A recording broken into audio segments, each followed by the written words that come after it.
जब गुरु गोरखनाथ सेवा न्यास के द्वारा यह यात्रा प्रारंभ की गई तो जमीनी धरातल की भी सभी जानकारियां मिली कि थारू जनजाति भी इसी प्रकार के भाव से ग्रसित है।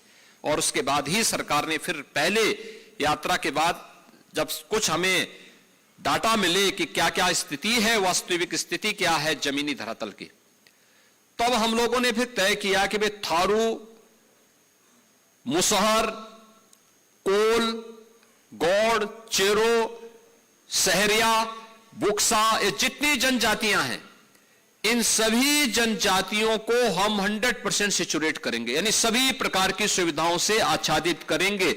इन्हें जिनके पास मकान नहीं मकान देंगे, जमीन नहीं जमीन का पट्टा देंगे, सभी प्रकार की सुविधाओं को देंगे। और आज मुझे बताते हुए प्रसन्नता है कि सभी लोगों को सभी प्रकार की सुविधाएं प्राप्त हो रही। नहीं तो 2017 के पहले इन क्षेत्रों में भूख से मौतें होती थी। हमें आभार व्यक्त करना चाहिए राष्ट्रीय स्वयंसेवक संघ का, सरदेव नानाजी देशमुख का और मेरे पूज्य गुरुदेव महंत वैद्यनाथ जी महाराज, जिन्होंने थारुओं के बीच में उनके बच्चों को पढ़ाने के लिए छात्रावास और स्कूल की व्यवस्था की। मुझे याद है 2007 की एक घटना। 2007 में नेपाल में कृष्णानगर के अंदर एक भीषण संघर्ष चल रहा था, कई दिनों तक चल रहा था, समाचार पत्रों में आ रहे थे। तो मैंने हिंदू जागरण मंच के एक पदाधिकारी को फोन किया सिद्धार्थ नगर में। राजदेव जी वहां हिंदू जागरण मंच के पदाधिकारी थे। मैंने उनको फोन किया, मैंने कहा भी ये संघर्ष कैसे हो रहा है? तो उन्होंने मुझे बताया कि ये माओवाद और मदेशियों के बीच में संघर्ष है।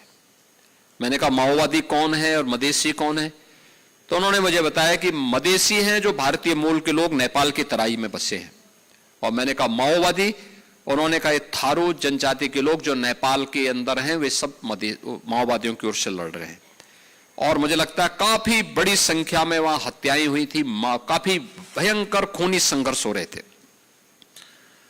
तब मैं बलरामपुर जिले के इमलिया कोडर में मैंने कार्यक्रम बनाया था, और इमलिया कोडर में मैंने थारू जनजाति से जुड़े हुए सभी लोगों को, जो नानाजी देशमुख ने बनाया हुआ छात्रावास है, वहां पर मैंने उनको इकट्ठा किया था और उनके साथ संवाद बनाने का कार्यक्रम किया था 2007 में कि भाई आखिर क्या कारण है, क्यों ये संघर्ष हो रहा है, क्यों इस प्रकार की स्थितियां पैदा हो रही हैं।